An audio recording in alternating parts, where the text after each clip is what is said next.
সিগারেটটা আমি ধরাই দিয়েছিলাম। বন্দুকের নলির সামনে বইসা দাঁত কালায় হাসতাছস। বন্দুকের নলের সামনে খাড়ায় যে আসতে পারে বাঁচনের অধিকার তো তারই আছে। তোরে করাত দিয়া টুকরা টুকরা কইরা কাইটা বুড়িগঙ্গার পচা পানিতে ফালাইয়া দেবো। আমার এই সিগারেট শেষ হওয়ার সাথে সাথে ওরে শুট করে দিবি। সোনার ডিম পরা আছে, গলা চিপা কেউ মারে স্যার। আমার মায়ের ভালো হলে আপনার লস। আপনার সব ইনফরমেশন আমি জানি, এটাই তো টেনশন স্যার। একটা কথাও উঠেব না, গ্যারান্টি স্যার। তোরা মাইরা ফালানোটা অনেক জরুরি রতন, কিন্তু এই মুহূর্তে আমি তোরা মারতে পারতেছি না, এইটাও ঠিক। রেড মার্কেটের ইনফরমেশন যদি কখনো লিক হয়, একটা কথাও উঠেব না স্যার। ওরে খুলে দে। সেফটি কেস অন রেখা তারপরে গুলি করবো। অ্যাক্টিংটা ন্যাচারাল হইতে না। তোর উচিত ছিল আমার এমনে এমনে এমনে থাপড়ানো নাই, মাল নাই ভিতরে। তুই একটা বাঘ স্বীকার করি আমি। বেড়া তোর উস্তাদে না করে গেছে, কিছুই করতে পারবি না। এই রতনের ফোন থেকে একটা ফোন, এটা তো আপনি আর আশা করেন নাই, তাই না? খেলটা ভাল লাগছে ভাই, যদিও বুঝি নাই, রাখলাম। আপনি একটা জিনিস ভাই, কঠিন জিনিস। আবার ভাই আপনি একটা জিনিস খুব খারাপ হইলে তা না, 1 ঘন্টা প্রশংসা কর। খিদা লাগছে? আপনি খাইবেন না? তোমার নাম কি? বলি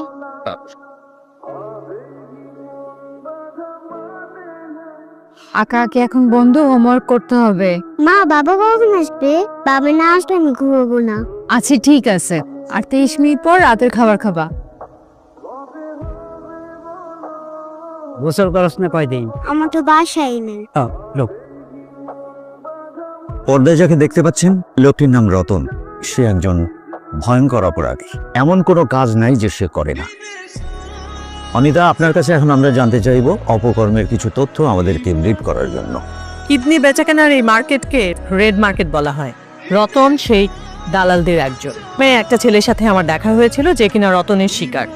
স্যার তাহলে মাসে কত ভাঙো? কম করে হলো 15-20 হাজার টাকার বেশি।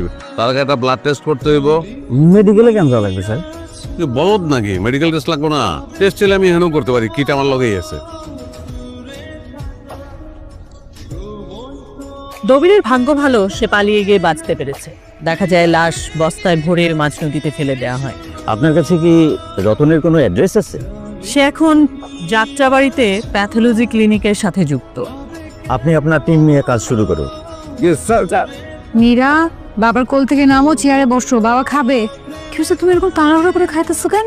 সপ্তাহের এই দিনে আমি মাজারে যাই, এটা জানো না তুমি? পেট ভরে গেছে, পেট ভরে গেছে। আপনি আমার বাসার ঠিকানা কোথায় পেলেন? ঠিকানা কই পাইলাম এটা জিজ্ঞেস করে কি বললাম? আমার কোন অ্যাঙ্গেল দিয়ে দেখলে সে ভয়ঙ্কর ভিলেন মনে হয়। না, মনে হওয়ার তো কিছু নেই। কোনোটা কি মিথ্যা? খুন করতে দেখছেন? আপনি দেখছেন আমি পতিতা বললিতে গেছি, তাতে কি দেশের কোনো ক্ষতি হয়েছে? অথচ আপনি আমার ব্যক্তিগত আনন্দের কিছু ছবি মানুষের দেখায় একটু ছোট করার চেষ্টা করছেন। সাংবাদিক হিসেবে আমি আমার কাজটা করেছি। চোখ দিয়ে যা দেখা যায় তা সবসময় সত্য না। আমি আসি আজকে, আমার খবরের শেষ কাভারেজটা আপনি করবেন।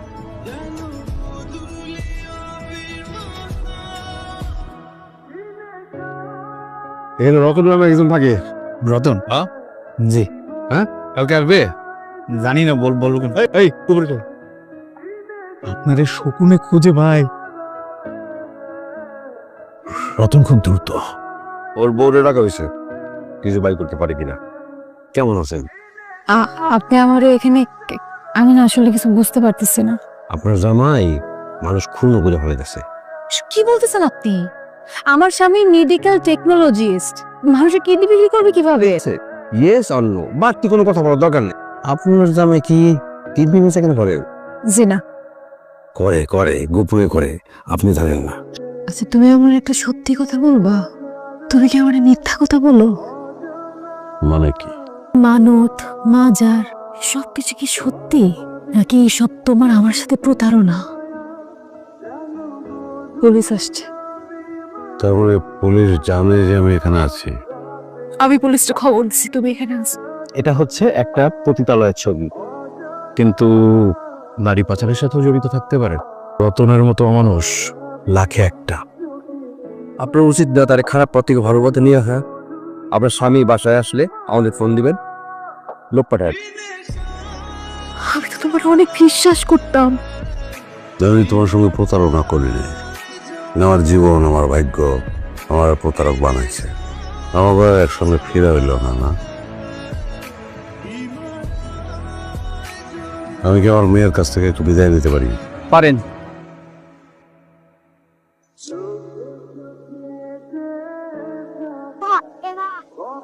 বুঝলো তো, কারণ 2-2.5 ঘন্টা মাইর খেতে পারবো না। তোরা যে এতক্ষণ মারলো, তোর ব্যথা লাগে নাই? অর্ধেক লাগছে। তোর তো অনেক তেল রে, শ্বশুর বাড়ি হপে এসেছ তো, এখনো টের পাস নাই। আপনার লোকে যখন আমার মারছে, আপনার চোখের দিকে চেয়েছিলাম। মানুষের চোখ স্যার, একটা মানুষ আর একটা মানুষ। তুই তো কোনো মানুষই না, তুই তো একটা অমানুষ একটা। অধিকাংশ মানুষই কোনো না কোনো অংশে অমানুষ। তোর গ্যাংয়ের আর সব মানুষগুলো নাম আমারে কহ। লম্বা কক্ষ, প্রশ্নের জবাব দিতে হইলে স্যার বড় গল্প করতে হবে। ওই গল্প শোনাতে হয়েছে আপনাদের কারো ভাই। তোর গল্প শোনা দেখি। স্যার, আমি আর নীলি প্রেম করে বিয়ে করছিলাম। আমার কাছে কিছু জমাইনা টাকা ছিল স্যার। 3 দিন হোটেলে থাকানোর পরে বুঝলাম এভাবে হইব না, একটা কাম দরকার। এর মধ্যে একটা সুসংবাদ আইল, চাকরি দিল একজন আমাদের। 30,000 টাকা বেতন স্যার। বিদেশি কোম্পানিতে তারা লোক পাঠায়, ওই লোক সাপ্লাই দেওয়া। বলে বুঝি নাই স্যার। কি বলো বলো। ভাই, আমি যে লোকগুলো আপনার কাছে পাঠাই, ওই লোকগুলোর নিয়ে পরে কি করা হয়? দেশের বিভিন্ন জায়গার পোস্টিং আছে, বুঝছো? যেমন একজনরে আমার লগে আবার দেখা করাই দেন। চলো ঠান্ডাকে সামন দোকান আছে, চলো। আমি বুঝে গেছি খেলাটা কি। আমি সব করে দেবো সবাই রে। তুমি কিন্তু জেনে গেছো আমি রেড মার্কেটের দালাল। আমি এক একটা কেজিতে 20% পাই। আজকে থেকে হাফ হাফ। এই লোক দেখা লাভ নাই ভাই, এই পাপের টাকা আমি নিব না ভাই। আমারে পুলিশ দিবা, ওরাই আমাদের সেভ করবো। ফাঁসলে তুমি ফাঁসবা, ওই লোকগুলা তোমারই চিনি। থাকো আসি। আমি স্যার তখন কি করব? আমার বউরা অন্তঃসত্ত্বা, আমি চাকরি ছাড়ি নাই স্যার। মান্নান ভাইয়ের শর্ত দিয়েছিলাম, ও যেসব লোকরে আমি আনবো 3 লাখ করে টাকা দিতে হইব তাকে। এরপর আমি লোক আনছি স্যার, কিন্তু আমি বইলা কই আনছি, তারা তাই না শুনে আইছি। একটা ডিল স্যার 1 কোটি 1.5 কোটি টাকা। আমার মনে প্রাণে চাইছি এই গানের ভিতর থেকে বাইরে আসতে স্যার। আর অনাথ আশ্রমের কি ব্যাপার? তুই কি মানুষ পাচারের লিঙ্কের সাথে জড়িত নাকি? না স্যার, অনাথ আশ্রমে কিছু টাকা দিতাম, মনের শান্তি স্যার, আর কিছু না। আর তুই যে প্রায় ব্রথেলে যাইতি, পাড়ার কথা কইতেছেন। এই 7টা বার হয়ে গেলে আপনার পুরা কোর্স কমপ্লিট হয়ে যাবে। কিন্তু জীবনের উদ্দেশ্য কমপ্লিট হবে কিনা বুঝতে পারতাছি না। এইসব জায়গায় কেন না? আপনার রোগটা না আমি আসলে ধরতেই পারতেছি। নেক্সট কোন পাড়ায় যাবো ওটা কো।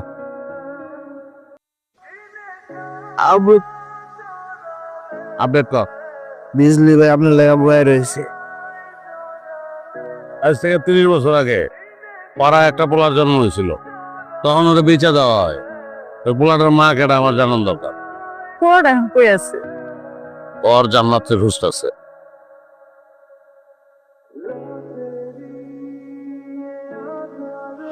মান্নানের ঠিকানা তোমার কাছে আছে? খালি মান্নান ক্যান্সার, মান্নান জাগরণের দেশে চলে এরকম 7-8 জনের ঠিকানা আমি আপনাকে দিতে পারবো স্যার। যদি আপনি শুনেন, আপনি হজম করতে পারবেন না স্যার। দেখে আমি কি করতে পারি? মান্নানের মিডিয়ার উপরের বস। তোমার পড়াশোনা কি? একজন ওস্তাদ দিকে কাজ কাম শিখছি আর কি স্যার। আরে আমি কই জন্ম ওই সিদ্ধান্তকে আমি নিচ্ছি, আমি নেই যাই। বিশ্বাস করেন স্যার, এই যে আমার বাপের নাম নাই, আমার কোনো হাত নাই স্যার, বিশ্বাস করেন। বাপের নাম নাই দেখে আপনার মতন ভদ্র মানুষ না আমার পদে পদে আটকাইছেন। আমি হয়ে গেছি অসম্পূর্ণ মানুষ, আর আপনার মতন সম্পূর্ণ মানুষরা আমার গায়ে ট্যাগ লাগাই দিচ্ছে। আমি আমার মীরা, কালকে থেকে কিচ্ছু খাইতেছো না।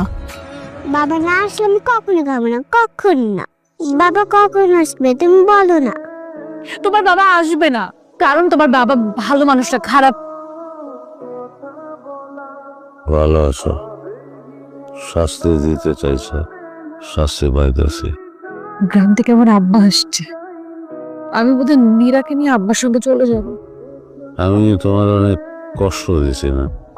তোমার নিয়ে তোমার আব্বা তো বিয়া দিয়ে দিবা, আর মেয়েটার কি হবে? নীরাকে নিয়ে তোমার ভাবতে হবে না। নীরাকে না আমার নামটা মনে রাখে। হ্যাঁ, তখন জানিস বাবার নাম না বললে আমার মনে রাখে। বাবার নাম দিয়া যাইবা নাকি দেখি বদনাম দিয়া যাইবা। হে যদি কারোর নাম ফাঁস করে দেয় চরম বিপদ। সেটা এমনিতে বিপদের মধ্যেই আছে। তাছাড়া যে কোনো মুহূর্তে আমাকে ডিভোর্স হয়ে যেতে পারে। মায় আছে তো হয় নাই, তুমি ওরে বুঝায়। আপনাদের এই পাকের খেলায় আমাদেরকে জড়ায়েন না। আর তোমার প্রথম ভুল কি জানো? তুমি রতনকে চিনতে পারো না। এতদিন ঘর করে আমি ছিলাম না। এক খাটে শুইলে কি মানুষ চেনেন যায়? আসি।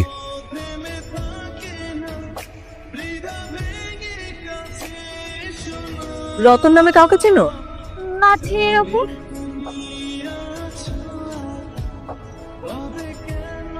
কি বলছো তুমি এসব? আপনি তারে যা ভাবছেন সে আসলে তার না। সে মদ গাঞ্জা কোনো কিছুই খায় না। বিজলি, তুমি আমাকে বিশ্বাস করতে পারো। দেখো, রতন সম্পর্কে জানা আমার খুব জরুরি। ছোটবেলা সর্দানি তারে বেচা দিচ্ছে, তার মারে খোঁজনের লাইগা এই পাড়ায় পাড়ায় ঘুরে বেড়ায়। রতনের মা এখনো বেঁচে আছে? জি। তার মা মারে মাথায় সোয়ে কসম কাটছে। রতন, তোমার জন্য একটা সুখবর আছে। তোমার মাকে পাওয়া গেছে। সেই ছেলে তার হারিয়ে যাওয়া মাকে খুঁজে পেয়েছে। সেই ছেলে তার মায়ের সাথে দেখা করতে আসছে। চোখ রাখুন আর টিভির পর্দায়।